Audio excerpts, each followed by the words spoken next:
सर्वकल्याणकारिकं प्रधानं सर्वधर्माणां जैनं जयतु सहस्रनं कोटिशतं द्वादशैव कोट्यो लक्षाण्यशीतिस्रधिकानि चैव पंचाशदष्टौ च सहस्रसंख्या मेतच्छ्रुतं पंचपदं नमामि अर्हन्तभासयत्थं गणहरदेवेह्यं गन्थ्यं सम्मं प्रणमामि भक्तियुक्तो शूर्णाणमहो वहिं शिरसा इच्छामि बंते शुद्ध भक्ति काहो सुख को तुसालोच्यो अंगो वंग पहिंडे पाहुडे पड़ियम में शुद्ध परमाणियों पुब्बगे चूलिया चेव सुत्त तई तुधम्म कायम स्याणिच कालम अंजेमी पूजेमी बंदामी नमंसामी दुख को कम को बोहिलाओ शुगई गमणम समाहि मरणम जिनगुण संपत्ति हो मज्जम नमोस्तु पूर्वानिक स्वाध्याय बेलयाम श्रीमद आचार्य भक्ति कायु सर्गम करोम्यम।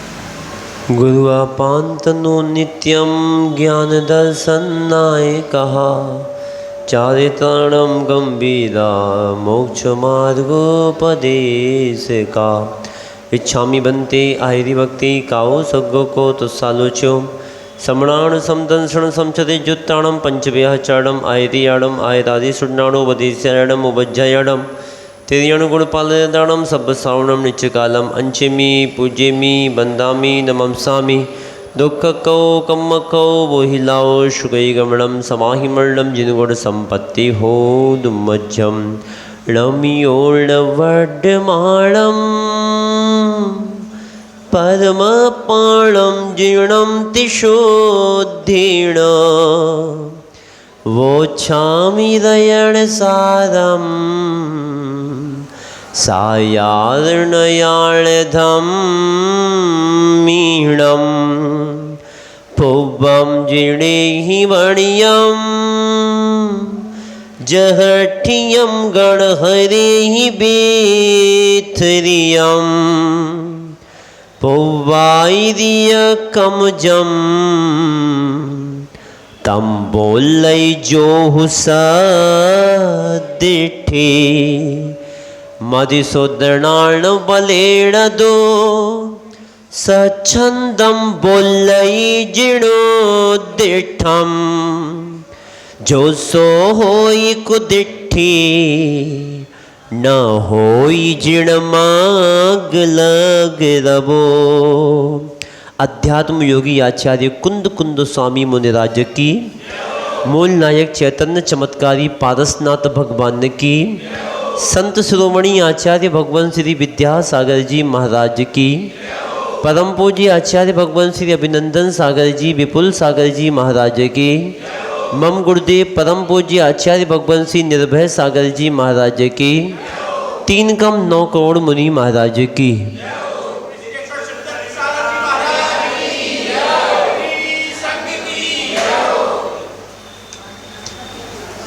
प्यारी प्यारी भव्य आत्माओं, सम्यक दर्शन का यहाँ प्रसंग चल रहा है और मिथ्या दर्शन को, मिथ्या दृष्टि को छोड़ने का प्रयास किया जा रहा है। जब हमारे अंदर से मिथ्यात्व निकल जाता है और सम्यक्त्व की प्राप्ति हो जाती है, तभी से हम सम्यक दृष्टि बन जाते हैं। क्योंकि ध्यान रखना, सम्यक दर्शन को प्राप्त करने के लिए बहुत बहुत प्रयास करना पड़ता है, अपनी आस्था को मजबूत बनाना पड़ता है। आचार्य कुंद कुंद स्वामी मुनिराज की इन बातों को लेकर के ही आचार्य पद्मनंदी पंचविंशति का ग्रंथ में आचार्य पद्मनंदी महाराज ने एकत्व अधिकार नाम का एक अधिकार बनाया है। उस अधिकार की 23वीं नंबर की एक गाथा उन्होंने दी है कि भव्य जीव, सम्यक दृष्टि जीव कैसा होता है और उसकी क्या प्रवृत्ति होती है, उसकी क्या क्रियाएं होती हैं, आपको वो गाथा बता रहा हूँ, आप उसको सुनकर के अपने जीवन में उतारने का प्रयास करें। उन्होंने वहाँ पर उस गाथा में कहा है, तत्प्रति प्रीति चित्तेन येन वार्तापि ही श्रुता निश्चितम सा भवेद भव्यो भावी निर्माण भाजनम। क्या कहा? ये गाथा उन्होंने वहां पर दी है कि जो मनुष्य प्रसन्न चित्त होकर के चैतन्य स्वरूप आत्मा की बात को सुनता है, वह भव्य पुरुष ही निकट भविष्य में मुक्ति का निश्चय से प्राप्त होता है और वही व्यक्ति ही नियम से मोक्ष जाता है। इसलिए मोक्षाभिलाषियों, मोक्ष की इच्छा करने वाले हे भव्य जीवों, अपने चैतन्य स्वरूप आत्मा का अनुभव करना चाहिए और सम्यक दर्शन को प्राप्त करना चाहिए। ऐसा वहां पर उन्होंने कहा है। अब आप किसकी अभिलाषा कर रहे हो? मोक्ष प्राप्त करने की अभिलाषा कर रहे हो, संसार की अभिलाषा कर रहे हो, क्या प्राप्त करना चाह रहे हो? और जैसा जहां पर जैसा कहा है उस भाव्य जीव को प्राप्त करने के लिए जैसा आगम में कहा है वैसे अनुसार चलोगे। भगवान को मानने वाला नहीं, भगवान की मानने वाला। क्या कहा? हर व्यक्ति सम्यक दृष्टि नहीं बन सकता। संसार में दुखी जीव वही है जिसके पास सम्यक दर्शन नहीं है। जिस व्यक्ति के पास सम्यक दर्शन है, जो व्यक्ति सम्यक दृष्टि जीव बन जाता है, ध्यान रखना, वो कभी नरक में जन्म नहीं लेता। यानी आप विचार करो, अगर आपने सम्यक दर्शन की प्राप्ति कर ली तो आपको नरक में जन्म नहीं मिलेगा। न सम्यक दृष्टि जीव त्रियंश गति में नहीं जाता, सम्यक दृष्टि भवनत्रय में नहीं जाता, भवनत्रय में भवनवासी व्यंतर और वैमानिक देवों में नहीं जाता है, ज्योतिषी देवों में, बाकी एक ही देव में जाता है। देव बनेगा तो कौन सा? वैमानिक। तो वाह, 3 देव से बच गए। फिर इसके बाद अगर सम्यक दृष्टि जीव मर करके अगर सम्यक दर्शन को प्राप्त करके जाएगा तो नपुंसक नहीं बनता, स्त्री पर्याय को प्राप्त नहीं करता। अब तो प्राप्त कर ली स्त्री पर्याय, अब आगे प्राप्त नहीं होगी। अगर सम्यक दर्शन के साथ मरण करोगे तो तुम स्त्री पर्याय में नहीं होगे, नीच कुल में तुम्हारा जन्म नहीं होगा, विकलांग नहीं बनोगे, अल्प आयु वाले नहीं बनोगे, एक इंद्री जीव नहीं बनोगे, और तुम क्या कहते हैं 2 इंद्री, 3 इंद्री, 4 इंद्री आदि विकलत्र आदि में जन्म नहीं होगा। और जो सम्यक दर्शन के साथ मरण करता है वो कभी दरिद्री नहीं बनता है। इसलिए हमारे जैन समाज में अधिकांश लोग कभी दरिद्रता को प्राप्त नहीं करते, और जो प्राप्त करके आए हैं उनके कहीं ना कहीं सम्यक दर्शन में कमी है। भगवान आचार्य उमा स्वामी महाराज ने कहा है, आचार्य अकलंक देव स्वामी ने कहा है राजवार्तिक में, और तुम्हारे गवर्नमेंट सार लिखने वाले नेमिचंद सिद्धांत चक्रवर्ती ने लिखा है, ध्यान रखना, जिस व्यक्ति ने उच्च गोत्र का बंद किया, जिस व्यक्ति ने सम्यक दर्शन को प्राप्त कर लिया, अगर अच्छे माता पिता भी मिल गए तो वो भी सम्यक दर्शन की पहचान है। अच्छा पत्नी मिल गई, नहीं तो पति कहीं और पत्नी, अगर आज्ञाकारी पत्नी मिल गई, जैसा जैसा उससे कहा कि धर्म में जाना है, जैसा कह दिया वैसा अगर कर लिया, तो ध्यान रखना वो भी सम्यक दर्शन का ही प्रभाव है, जिन धर्म का प्रभाव है। अच्छे माता पिता, अच्छे पिता, अच्छे बेटा, अच्छी बेटी, अच्छे धर्मात्मा घर, रहने को कार मकान, घूमने को कार, पहनने को कपड़े, और घर में भोग की सामग्री सब कुछ मिल गई है, ये सब धर्म के प्रभाव से ही मिली है। अगर धर्म नहीं होता तो ये भी तुमको नहीं मिलता। इसलिए अपने सम्यक दर्शन को मजबूत करो, मजबूत बनाओ, प्रयास करो, कोशिश करो। कोई भी काम पड़ा हो तो सारे काम छोड़ देना, लेकिन भगवान की बात नहीं छोड़ना। सम्यक दृष्टि की पहचान बताई, अब आपने कितनी पहचान बनाई विचार करना। सम्यक दर्शन की पहचान बनाई कि ध्यान रखना, आदमी जब अपने जीवन को जीता है तो आदमी के 5 उद्देश्य होते हैं। कितने? ध्यान रखना, सम्यक दृष्टि बनने वालों, विचार करने वालों, ध्यान रखना, जब व्यक्ति अपने जीवन में जन्म लेता है व्यक्ति के 5 उद्देश्य होते हैं। सबसे पहला उद्देश्य होता है काय का? पढ़ाई करी, डॉक्टर बन रहे हैं, यहाँ मंदिर नहीं आ रहे हैं, स्वाध्याय में नहीं आ रहे हैं, पूजन करने नहीं आ रहे हैं, मंदिर नहीं आ रहे हैं। लोगों ने कहा आप आते नहीं हो। महाराज जी हमारी कोचिंग रहती है। भाई साहब आप आते नहीं हो? बोले महाराज जी दुकान पर इतना काम है कि पैसा कमाते कमाते समय नहीं मिलता है। आदमी का पहला उद्देश्य, आप अपने बच्चे को पढ़ा रहे हो, आप अपने बच्चे को डॉक्टर बना रहे हो, आप अपने बच्चे को कलेक्टर बना रहे हो, आप अपने बच्चे को आईएएस बना रहे हो, आप अपने बच्चे को इंजीनियर बना रहे हो। क्यों?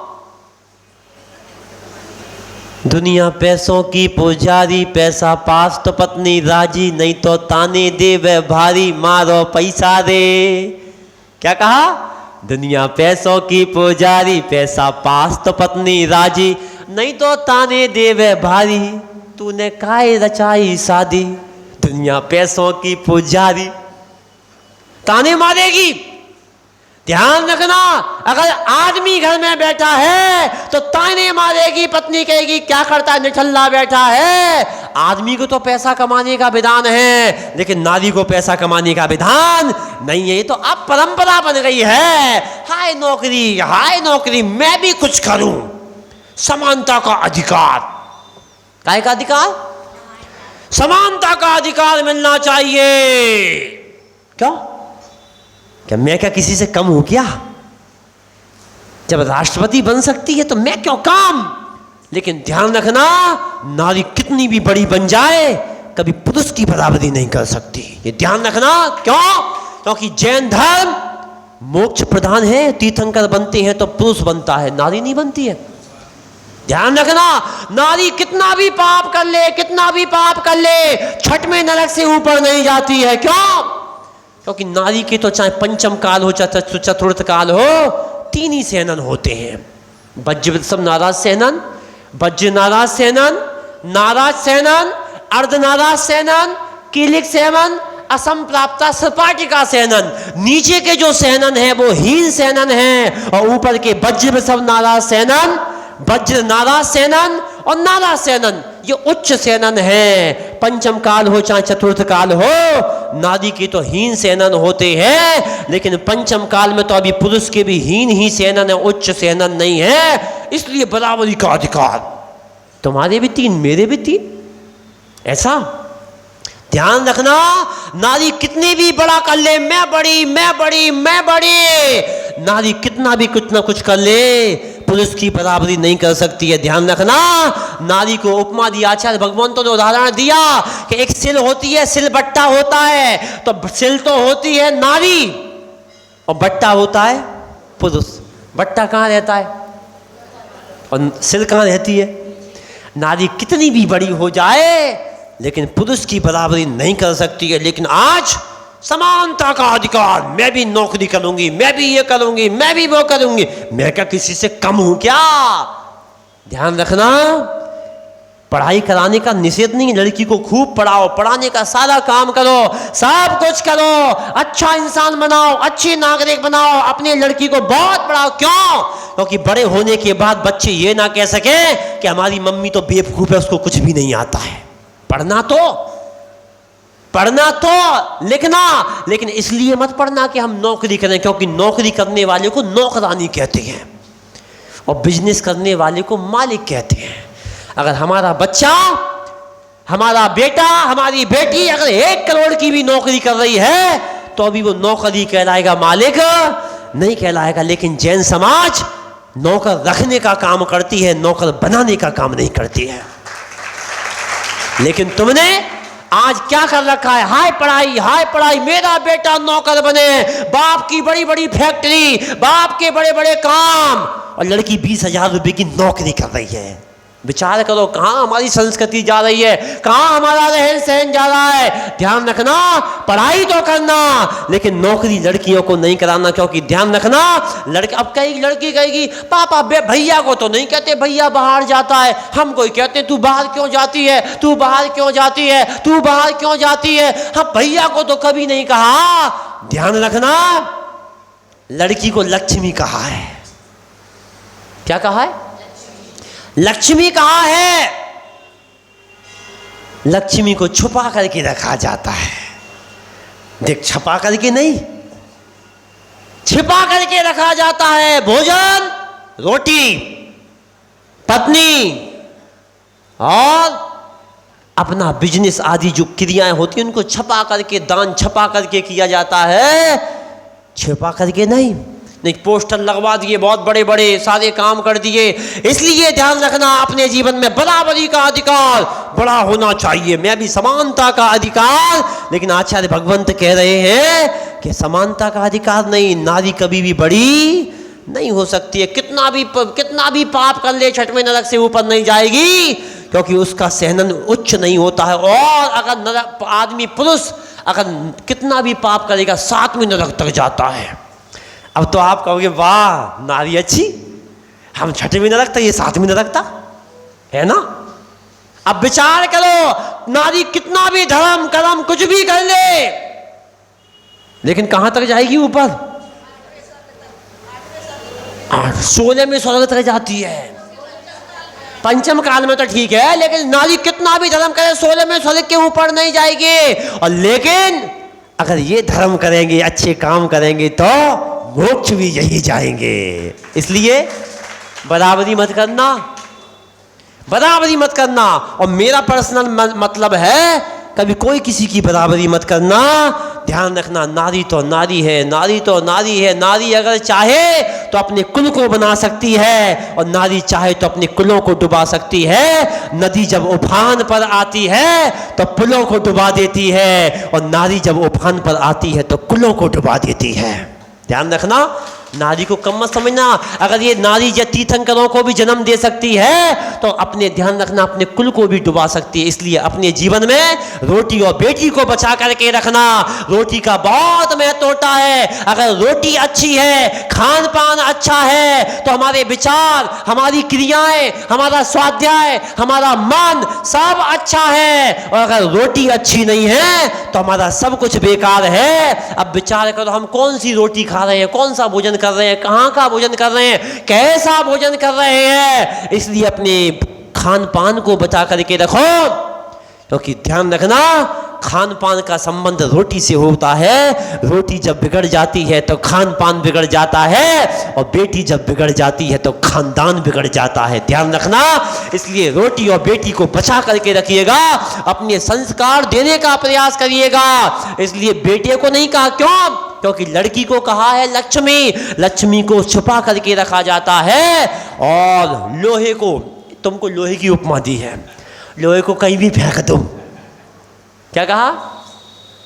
लोहे को कहीं भी फेंक दो, जंग लग भी जाएगी तो भी काम में आ जाता है। लेकिन ध्यान रखना, अगर लक्ष्मी निकल करके बाहर चली गई और उस रत्न में, उस व्यापारी में, उस जोरी उस रत्न को छिपा करके रखता है, अगर उसमें थोड़ी सी भी स्क्रैच आ जाए, उस हीरे में थोड़ी सी भी स्क्रैच आ जाए रत्न में, तो हीरे की कोई कीमत नहीं होती है। इसलिए तुम्हें छुपा करके रखने को कहा है, इनको खुले में रहने को कहा है। इसलिए कभी ये मत कहना हमको ऐसा क्यों करते हैं। बराबरी का अधिकार चाहने वालों, इसलिए अपने जीवन में सम्यक दृष्टि बनो, मनमानी नहीं करना। बहुत समय है, समय किसी का इंतजार नहीं करता। अभी मैं जंगल करके आ रहा था, आपकी जैन समाज में किसी एक व्यक्ति की आज मौत हो गई। कोई भरोसा मत करना, कब प्राण निकल जाए। अपने जीवन में अच्छे काम कर लेना, अपने आत्म तत्व को समझ लेना, अपने सम्यक दर्शन को मजबूत बनाने का प्रयास कर लेना। और 100 काम भी पड़े हो तो 100 काम को छोड़ करके सबसे पहले स्नान कर लेना। 1000 काम पड़े हो तो उनको छोड़ करके भोजन बना लेना। 1,00,000 काम पड़े हो, उन सारे कामों को छोड़ करके आकर के भगवान के मंदिर में आके दर्शन कर लेना। और 1 करोड़ काम पड़े हो तो उनको छोड़ करके आकर के गुरु का उपदेश और जिनवाणी का श्रवण कर लेना। और सारे काम द्वंद फंद आदि छोड़ करके जितने भी और काम हो उन सारे कामों को छोड़ करके अपने आत्म तत्व को समझने के लिए समय निकाल लेना, तभी तुम सम्यक दृष्टि हो। अब तुम विचार करो, तुम कितना समय सम्यक दर्शन को निकाल रहे, विचार करो आप कितना समय निकाल रहे, आपकी पत्नियां कितना समय निकाल रही, आपके बच्चे कितना सम्यक दर्शन को समय निकाल रहे हैं। टाइम नहीं है, टाइम नहीं है, टाइम नहीं है, कोचिंग है, कोचिंग है, कोचिंग है, कहते कहते बच्चों को प्रयास कर रहा हूं। मैं तो प्रयास करता रहूंगा, ध्यान रखना चाहे कुछ भी हो जाए, क्योंकि मैंने कहा है ना चैन से बैठूंगा ना बैठ, तुम भले ही मत आना, मैं अपना पुण्य कम क्यों करूं, मैं तो आपको अच्छे काम में प्रेरणा देते रहूंगा। और ध्यान रखना, मैं अभी भी निवेदन कर रहा हूं, आप अपनी आने वाली पीढ़ी को संस्कार देना, क्योंकि ना धर्मो धर्म के बिना, क्या कहा, ना धर्मो धर्म के बिना, धर्मात्माओं के बिना कभी धर्म नहीं रहता है। अरे मंदिर के बिना धर्म रह सकता है, धर्मशाला के बिना धर्म रह सकता है, बिना मूर्तियों के धर्म रह सकता है, अगर लेकिन धर्मात्मा नहीं होंगे तो धर्म कहां रहेगा। इतिहास उठाओ, आप इतिहास उठाओ, बड़े बड़े शहरों का इतिहास उठाओ, पाकिस्तान, बांग्लादेश, तुम्हारे अफगानिस्तान, बांग्लादेश, तिब्बत, नेपाल, भूटान, चीन, इतिहास उठाओ। आज से 100-200 साल पहले जैन धर्म ही था। भगवान महावीर स्वामी के पारसनाथ के समय जैन समाज था, पूरा जैन धर्म था। अब कहां गया बताओ। ना धर्मो, अगर एक धर्मात्मा होगा, अरे इतने बड़े बड़े 100 मंदिर खड़े कर देगा। अगर धर्मात्मा नहीं होगा तो क्या होगा इन मंदिरों का, क्या होगा इन धर्मशालाओं का, क्या होगा इन तुम्हारी धर्मशालाओं का, क्या होगा तुम्हारे भोजनशाला का, क्या होगा तुम्हारी संस्कृति का। तुम्हारी संस्कृति मिटती जा रही है, मिटती जा रही है, मिटती जा रही है, मिटती जा रही है। हे जैनियों,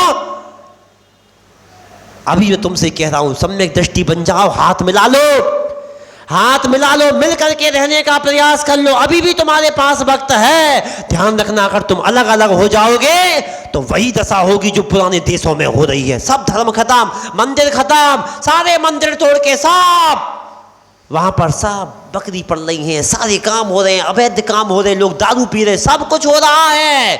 क्यों? ना धर्मो धर्म के बिना, धर्मात्माओं के बिना कभी धर्म नहीं रहता है। और विचार कर लेना, मैं आप लोगों से कहना चाह रहा हूं, अगर आपकी ऐसी दशा रही तो वो देर नहीं कि 100 साल में धर्म समाप्त होने वाला है। आप कहोगे महाराज ये तो आप गलत कह रहे हो, पंचम काल के अंत तक धर्म रहेगा। तो मैं आप लोगों से पूछ रहा हूं, पुष्पदंत भगवान के समय कितना धर्म का विच्छेद हुआ? पुष्पदंत के बाद शीतलनाथ, शांतिनाथ, तुम्हारे श्रेयांसनाथ के बाद बांशपूज्य, उसके बाद विमलनाथ, अनंतनाथ, धर्मनाथ, आधा पल्ल, पौन पल्ल, एक पल्ल, पाव पल्ल, धर्म का विच्छेद हो गया।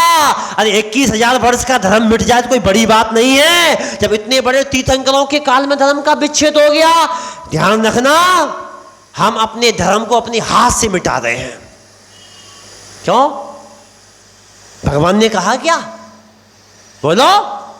आचार्य उमा स्वामी महाराज ने कहा है, आचार्य कुंद स्वामी महाराज ने कहा है, आचार्य भगवंतों ने कहा है कि जिसके जितने ज्यादा बच्चे उसको उतनी जल्दी मोक्ष, और जिसके जितने कम बच्चे उसको उतनी जल्दी नरक निगोद। अरे महाराज आज आपको क्या हो गया? आगम में लिखा है, अभी बता रहा हूं, अभी बता रहा हूं कि जिसके पास जितने जितने ज्यादा बेटा बेटी उसको उतनी जल्दी मोक्ष, और जिसके पास जितने कम बेटा बेटी उसको उतनी जल्दी नरक निगोद। तीर्थंकर बेवकूफ नहीं थे, चक्रवर्ती बेवकूफ नहीं थे। चक्रवर्ती की कितनी रानियां? अरे महाराज यहाँ तो एक ही ना पल पा रही हमारी। कितनी? 96,000। फिर कितने पुत्र, कितनी पुत्रियां? 60,000 पुत्र, और 3 गुनी पुत्रियां बताओ, है किसी के 60,000? चक्रवर्ती जैसा वैभव, महाराज जी ये हमारा वैभव, ये हमारी कोठी, ये हमारी कोठी। अरे चक्रवर्ती जैसा वैभव रखने वालों, चक्रवर्ती जैसी गाड़ियां घुमाने वालों, मर्सिडीज जो तुम्हारी क्या कहते हैं, तुम्हारी क्या है, PW कौन कौन सी गाड़ियां तुम्हारी रखने वालों, अरे चक्रवर्ती जैसा रथ रखने वालों, अगर चक्रवर्ती जैसा वैभव चाहिए तो चक्रवर्ती जैसे 60,000 पुत्र भी तो पैदा करो, तब तो ये तुम्हारा वैभव रहेगा। नहीं तो इन कोठियों का, इन धर्म का क्या होगा? बोलो। जिसके जितने ज्यादा बेटा बेटी उसको उतनी जल्दी क्या, और जिसके जितने कम बेटा बेटी उसके, ऐसा कहां लिखा है? मैं बता रहा हूं कहां लिखा है। आपने तत्व सूत्र पढ़ा है? परिग्रह कितने प्रकार के होते? बोलो, परिग्रह कितने प्रकार के होते? 24। 10 बहिरंग और 14 अंतरंग। बहिरंग परिग्रह में क्षेत्र, क्षेत्र का मतलब खेतबादी आदि, वास्तु माने मकान, हिरण्य माने चांदी, स्वर्ण माने सोना, है क्षेत्र, वास्तु, हिरण्य, स्वर्ण, धन। धन माने पैसा, पशु आदि। धान्य, धान्य माने, धान्य माने अनाज, धन धान्य। दासी माने नौकर, नौकरानी, और दास माने नौकर। और कुप्य माने, कुप्य माने वस्त्र आदि जो है उनको कुप्य माने वस्त्र भी लिया है। और भांड माने बर्तन। बड़ी गलती करी, बड़ी बेवकूफी करी उमा स्वामी महाराज ने। इनमें बेटा बेटी कहां परिग्रह है? बोलो, कहीं लिखा है? कोई भी आगम में लाके दिखाओ।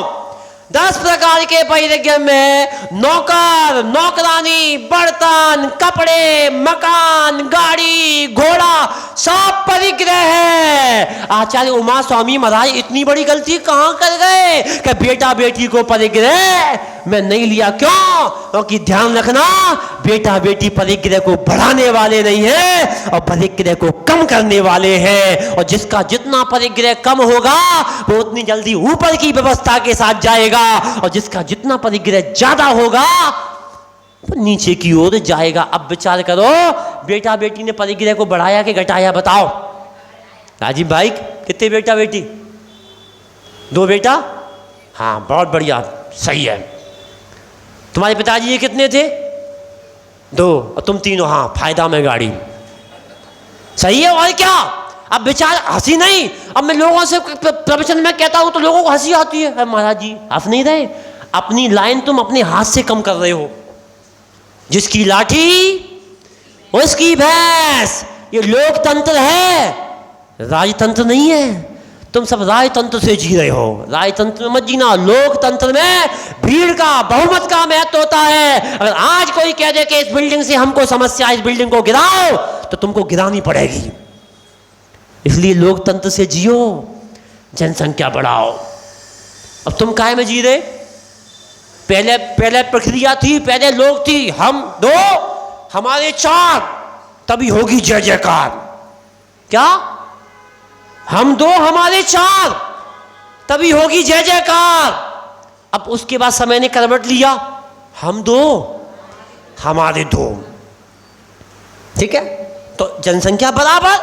अब समय आ गया दिल्ली बरेमा में शेर का बच्चा एक ही अच्छा। तो घर में ही शेर है, बाहर तो गीदड़ है, गीदड़। बाहर जाओ, शिखर जी भेजो उसको, गिरनार भेजो उसको ना, मम्मी पापा के ऊपर ही शेर है। फिर समय कम किया, विचार करना, हमने अपनी लाइन को कम किया है। और ध्यान रखना, विचार करना। अब विचार करो, अब 50 लाख की जनसंख्या है और अब ऐसी प्रक्रिया चलेगी, हम 2 हमारे 2, तो जनसंख्या बढ़ेगी कि बराबर रहेगी? बराबर रहेगी। अब हम 2 हमारा 1, 25 साल बाद शादी होगी, दोनों जोड़ पति पत्नी मिलकर के एक को जन्म देंगे, तो 25 साल बाद 50 लाख के कितने बचेंगे? कितने बचेंगे? 25 लाख। फिर 25 साल बाद वो पति पत्नी मिलकर के फिर शादी करेंगे, फिर एक बच्चे को जन्म देंगे, तो 50 साल बाद 12.5। फिर 25 साल बाद वो पति पत्नी मिलकर के पेयर बना करके शादी करेंगे, फिर एक बच्चे को जन्म देंगे, तो फिर कितने बचेंगे? 75 साल बाद 6.25। फिर सब 25 साल बाद मिलकर के वो लड़का लड़की मिला करके फिर एक बच्चे को जन्म देंगे, तो 100 साल बाद कितने बचेंगे? 3 लाख। वो भी नहीं बचेंगे। क्यों? हर 100 जोड़े में 5 महिलाएं ऐसी होती हैं जिनकी कोई संतान नहीं होती है। हर 100 महिलाओं में 100 बच्चों में 5 बच्चे 4 बच्चे ऐसे होते हैं जो विकलांग, असमय में, एक्सीडेंट आदि में मर जाते हैं। तो बताओ 100 साल बाद क्या होगा? हाफिल आएगी, डबल 0। 100 साल में धर्म खत्म। अब आप कहोगे महाराज अब आप ही उपाय बताओ, आपने बताया है, तो घड़ी हो गई पूरी टाइम। अब पंचम काल के अंत तक कैसे चलेगा? अगर आपको पंचम काल के अंत तक जाना है तो सम्यक दर्शन, सम्यक ज्ञान, सम्यक चारित्रम, मेरी आज्ञा का पालन करोगे, मेरे अनुसार, गुरु के अनुसार अगर चलोगे, जिनवाणी के अनुसार चलोगे, तो पंचम काल के अंत तक मैं तुमसे कह रहा हूं ये धर्म तुम्हारा जीवंत बना रहेगा। लेकिन मेरी बात माननी पड़ेगी।